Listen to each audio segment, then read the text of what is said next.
Ben ritrovati cari telespettatori e telespettatrici, eccoci con il telegiornale delle 12:30 che apriamo con la cronaca, investimento mortale. Ieri sera a Villa Santina a perdere la vita una donna di 89 anni, mentre l'amica madre del vice sindaco del comune Carnico è rimasta ferita in maniera seria. La conducente dell'auto potrebbe essere indagata per omicidio stradale. Investimento mortale ieri sera alle 20 in piazza Cantore a Villa Santina. A perdere la vita l'89enne Luciana Fabris, che con l'amica Maria Pinzan di 81 stava rientrando a casa dopo un pomeriggio trascorso al circolo Vita Serena. Davanti al monumento dei caduti, lungo il rettilineo tra piazza Cantore, via Piave e via della Libertà, per causa in corso di accertamento dei carabinieri della compagnia di Tolmezzo, una donna alla guida di una Renault Clio che proveniva da Invillino non si è accorta della presenza delle due anziane donne che stavano attraversando la strada. L'impatto è stato tremendo, con Luciana Fabris che dopo essere stata centrata dall'auto è rovinata a terra. È morta praticamente sul colpo. L'amica invece, mamma del vice sindaco Stefano Mecchia, è stata trasportata in codice rosso all'ospedale di Tolmezzo. Le sue condizioni sono apparse gravi, ma in serata il quadro clinico era migliorato. Non dovrebbe essere più in pericolo di vita. La donna alla guida dell'auto potrebbe essere ora indagata per omicidio stradale. E incidente stradale questa mattina, poco dopo le 10, nel comune di Erto e Casso, per causa dei carabinieri della compagnia di Spilimbergo. Un motociclista, dopo aver perso il controllo della sua due ruote, è finito a terra. La moto invece ha terminato la corsa fuori strada. Il Centauro non sarebbe in gravi condizioni. E nei confronti di 6 cittadini pakistani, il questore di Pordenone ha emesso altrettanti ordini di allontanamento dalla città. 5 di loro erano stati protagonisti mercoledì sera in via Vallona di una lite avvenuta all'esterno del New Bangla Bazar. L'altro, la sera successiva, era stato sanzionato in largo San Giorgio per ubriachezza. Inoltre, nei confronti di uno degli stranieri, anche egli sanzionato per ubriachezza, il questore ha emesso il DASPO urbano per il divieto di accedere per 12 mesi nelle aree urbane di Pordenone. Un uomo di 64 anni, andiamo avanti con la cronaca, di Manzano, è stato denunciato ieri sera dai carabinieri della stazione di Pavia di Udine per guida in stato di ebbrezza. Rimasto coinvolto in un incidente stradale avvenuto a Manzano lungo la strada provinciale 56, l'automobilista è risultato positivo all'alcol test, aveva un tasso alcolemico superiore allo 0,8. Il veicolo pertanto è stato sottoposto a sequestro penale. Oggi in piazza San Giacomo a Udine il Comitato contro i passaggi a livello ha allestito una mostra di opere d'arte che potrebbero occupare, secondo appunto gli appartenenti a questo gruppo, il parco urbano in caso di eliminazione della linea ferroviaria. Il portavoce è stato avvicinato dal nostro Fabio Di Bernardo. Oggi abbiamo portato in piazza 60 artisti e quasi 300 opere a significare la volontà determinata di realizzare il parco urbano di prossimità in città una volta dismessi i passaggi a livello. Non possiamo più rinviare la realizzazione del parco urbano che produrrebbe valore, turismo e commercio all'interno della città, ma soprattutto anche darebbe risposta all'arte. Il parco urbano sarebbe la via verde più lunga d'Italia, 5 chilometri, va dalla stazione a sopra il Bearzi, oltre ad essere una via verde larga 30 metri.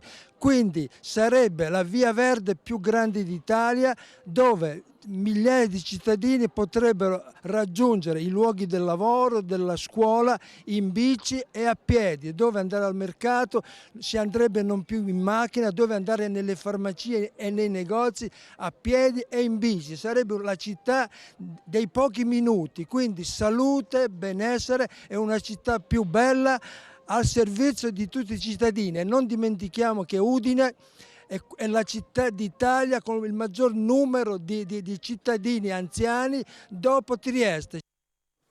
Il sindaco di Udine, Fontanini, si dice d'accordo, c'è il progetto ma servono 90 milioni di euro, dice il primo cittadino del capoluogo friulano, e dice li metta RFI visto i fondi del PNRR che ha ricevuto.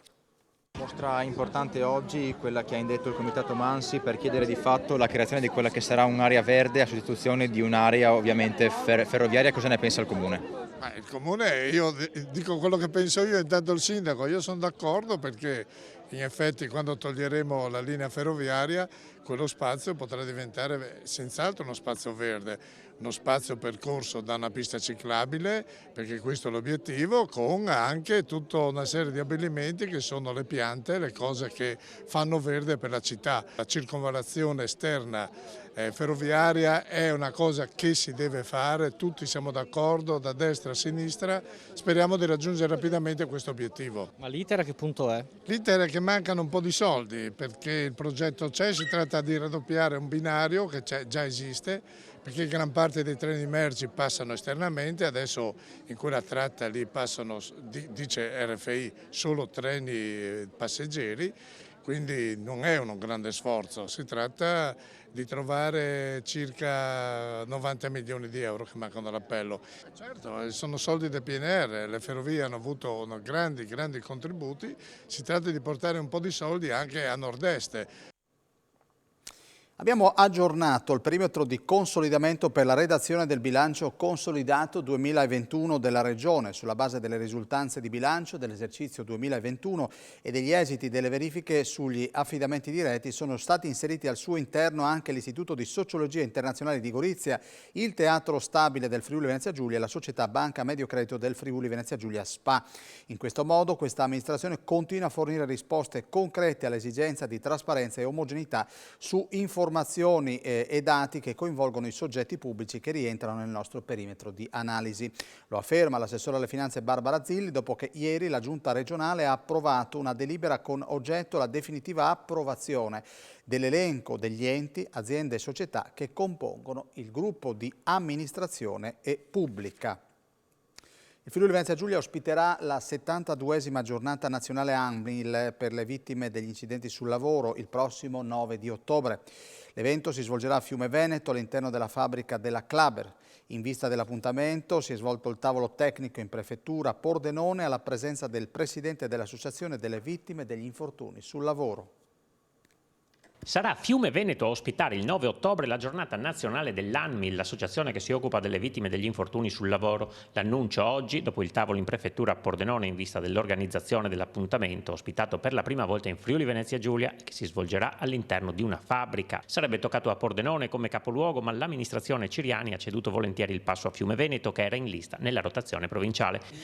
Dopo Catania, dopo La Spezia, quindi dopo realtà importanti, capoluogo di provincia, Fiume Veneto il 9 di ottobre presso la Claber, un'azienda storica del nostro territorio, ricorderà tutte le vittime degli infortuni sul lavoro, in particolare Marco Celante che ci ha lasciato l'anno scorso a seguito appunto di un infortunio sul lavoro mortale, tragico, che tutti ricordano. In Friuli il tema è molto sentito dopo la morte dello studente Lorenzo Parelli e la visita del presidente Mattarella per ricordarlo. All'incontro, coordinato dal prefetto Domenico Lione, era presente anche il presidente nazionale dell'ANMIL. Ai dati ultimi del 2022 abbiamo una crescita del 50% di infortuni. C'è una cerchia di imprenditori che sono sensibili al tema, che ancora c'è una larga schiera di imprenditori che vedono la formazione più un costo. Un anno fa l'appuntamento a livello provinciale si svolse a Fontana Fredda, nella fabbrica della Casa Grande, per volontà del presidente provinciale dell'ANMIL Amedeo Bozzer. Per questo, oggi in prefettura c'è stato il passaggio del caschetto tra i sindaci Michele Pegolo e la fiumana Jessica Canton. Partirà domenica la terza edizione della rassegna orchestra in miniatura ideata dall'Orchestra Giovanile Filarmonici Friulani. Una serie di concerti narrati con sul palco insieme ai musicisti in personalità dello sport e della cultura. Primo appuntamento con l'alpinista Nives Meroi. L'alpinista Nives Meroi, lo scrittore Matteo Bellotto e la giornalista Loredana Liperini sono i tre protagonisti della terza edizione di Orchestra in Miniatura. La rassegna è ideata e organizzata dall'Orchestra Giovanile Filarmonici Friulani e ad accogliere gli spettatori saranno tutti luoghi speciali come cantine, malghe e pinete. L'orchestra in miniatura è un progetto che porta la musica sinfonica, quindi è sempre musica orchestrale che viene riadattata, riarrangiata per piccolo ensemble. Vicino all'ensemble, quindi vicino alla musica, abbiamo pensato di aggiungere le parole, quindi delle incursioni narrative di attori, divulgatori, che vadano a creare non una spiegazione musicologica dei brani che si ascoltano, ma un vero e proprio percorso narrativo, una vera e propria storia che interseca musica e parole. Si partirà domenica 10 luglio a Malga Quarnan, zona del Friuli, alle 18:30 con Dalle Giulie all'Himalaya, uno spettacolo di un concerto narrato con Nives Meroi e l'Orchestra Filarmonici Friulani sul tema dell'alpinismo e della montagna. Verrà replicato martedì 12 luglio all'Ignano Sabbiadoro nella chiesetta di Santa Maria del Mare alle 21. Dopodiché ci spostiamo a fine luglio con 4 appuntamenti dal titolo Vino di Scoltà, vino da ascoltare, assieme a Matteo Bellotto, scrittore e divulgatore. Palazzo Morpurgo a Udine ha ospitato il concerto di apertura di More Than Jazz. Sentiamo il servizio di Ivano Mattiussi.